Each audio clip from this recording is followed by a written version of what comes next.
अस्सलामुअलैकुम। आज मैं आपको बताऊंगी कपड़ों से जंग के दाग दूर करने का तरीका।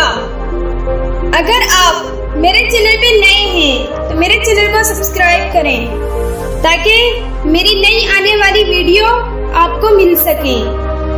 कपड़ों पर अगर सख्त दाग आ जाए तो इनको उतारना मुश्किल हो जाता है, बल्कि बाज़ औक़ात तो ऐसा नजर आता है कि इन दागों को कपड़ों से अलग करना नामुमकिन है। लेकिन आज मैं आपको कुछ टोटके बताऊंगी जिसकी वजह से आप मुश्किल से मुश्किल दाग भी बआसानी साफ कर सकती हैं।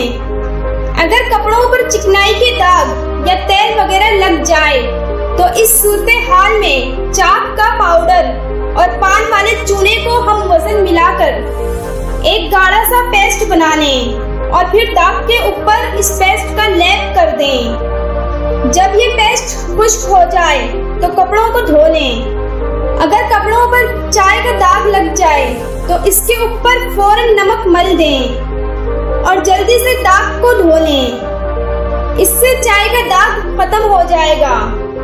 कपड़ों पर लिपस्टिक या मेकअप का कोई भी दाग लग जाए तो इसे ग्लिसरीन लगाकर 10 मिनट के लिए छोड़ दें। इसके बाद इस ग्लिसरीन को स्पंज की मदद से साफ कर लें। दाग गायब हो जाएगा। अगर किसी कपड़े पर जंग का दाग लग जाए तो इसके ऊपर नमक और नींबू का रस मिलाकर जंग वाले दाग के ऊपर लगा दें। इससे जंग के दाग खत्म हो जाएंगे।